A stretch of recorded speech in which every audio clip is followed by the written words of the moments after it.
Greetings, folks. Sealer here. Today's replay is by popular request. I put out a query to my Facebook group asking for input on which replay they would like to see next, and they asked for this Thunder replay. So this is a match from Wes the Handsome, whom I've featured before. In fact, this is the very first match Wes had in this boat after having picked it up. Based on recommendations from the Admiral's Locker, which is a group of World of Warships players on Facebook. So this is a Tier 10, or obviously Tier 10 epicenter match here on Tears of the Desert. There's one Tier 8 aircraft carrier per team. And Wes is running a more or less traditional tank concealment build with one notable exception. He uses the expert loader skill. I suspect this is the commander from his Conqueror. Since the Conqueror does have very, very good HE, being able to switch over ammunition types efficiently is a good idea, or a good capability to have, I should say. Oh, by the way, keep an eye on this opposing Kid and the allied Smolensk here to Wes's starboard side. So yeah, I think this is probably the commander from his Conqueror. But for the Thunder doesn't really need the expert loader because the AP is just so good. Well, the Smolensk takes down the Kid with his torpedoes instead of his guns, and the Smolensk, or the Kid, I should say, returns the favor, taking down the Smolensk. So kind of a interesting exchange. You would normally think the Smolensk would have the advantage in an exchange like that, but I think he just wandered in too closely before he was able to get enough guns on the Kid. So you'll notice here that Wes was experiencing some fairly significant lag issues. In fact, I had started the replay a few minutes in, partially because of lag problems, but also things get more interesting as he moves into the middle of the map here. And he's going to look to line up a shot here on the Brindisi that's going to be coming across to his broadside. Now, the 457 millimeter guns of the Thunder do have a tendency to over-penetrate quite a bit against cruisers, although I think with this salvo he's going to land 3 penetrating hits. And then the Brindisi is going to make another turn out, and that's actually going to make him less broadside, which will work to Wes's advantage because that will force the shells to arm, and he will face fewer overpens. In fact, I think he gets 4 pens here and only 1 overpen. Yeah, so he's taken out a big chunk of that Brindisi's health with only a couple of salvos. The Thunder also has an excellent reload with the main battery modification 3 upgrade in slot 6, which is the reload upgrade. It brings the base reload down to 22.9 seconds before adrenaline rush is factored in, and that's pretty significant. Now, Wes is going to take a couple of torpedoes here from the Öland that was just taken down by the Kagero over to Wes's west. Say that 3 times fast, sorry. And then he's going to fire on the Moskva. I think he just gets a couple of pens here, but we'll come back and visit that Moskva here in a couple of minutes.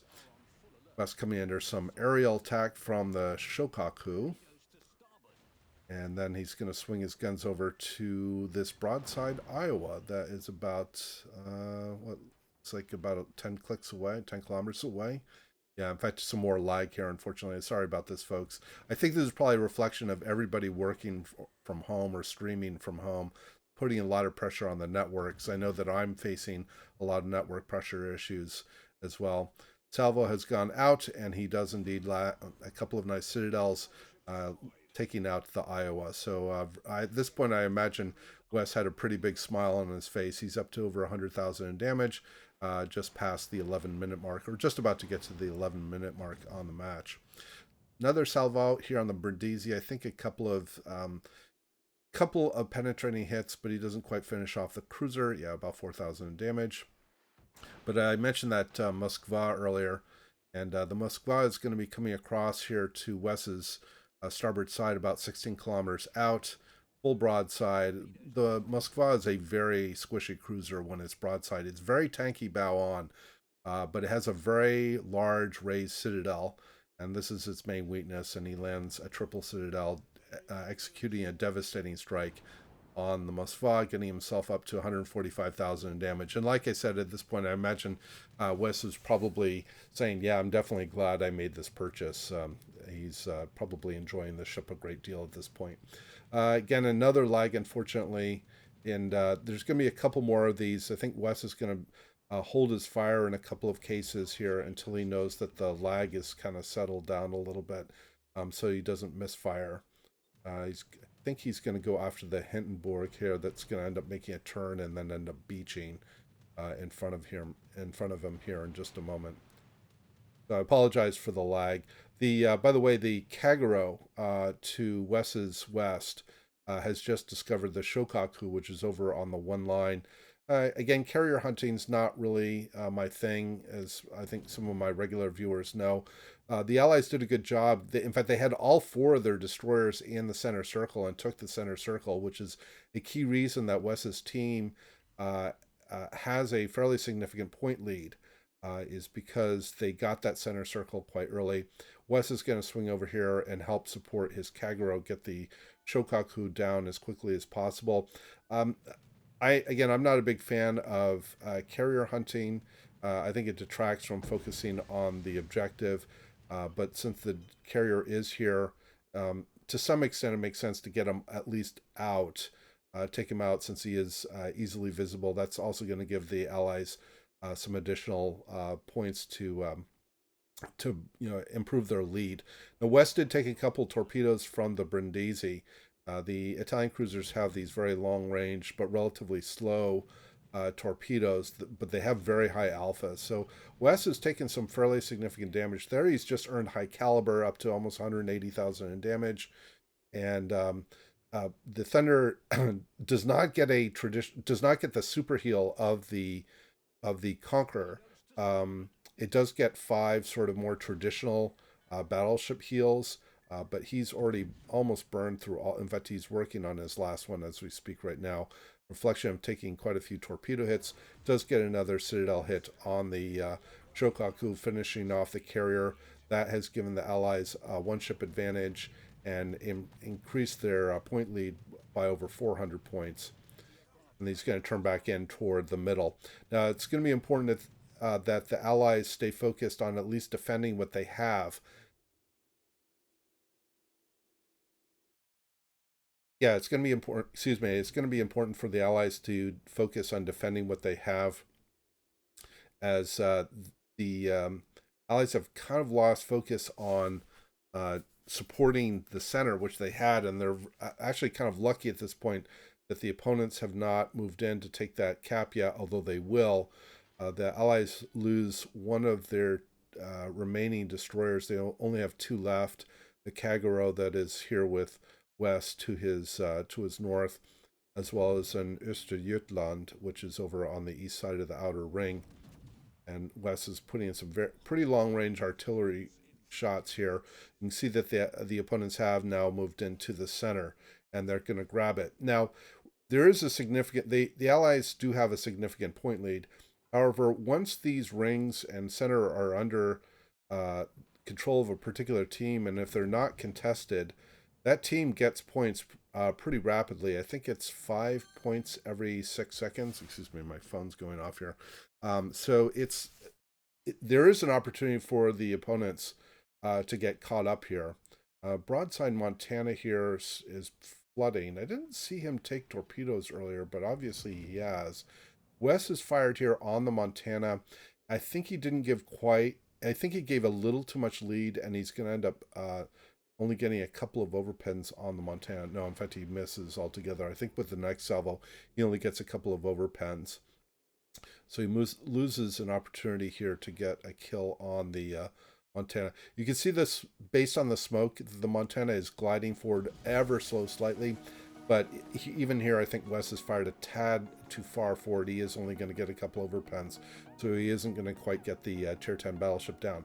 But the Allies have now started to get themselves back into the middle. They're at least contesting both rings, even though they're not contesting the center.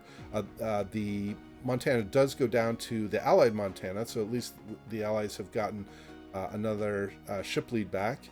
Here comes the Yamato. Now, here's where the challenge lies with Wes, is that He's in a very squishy tier 10 battleship with no heals left, and the Yamato, obviously big guns, could finish Wes off here. Fortunately, Wes is able to slip behind this terrain here and avoid that salvo.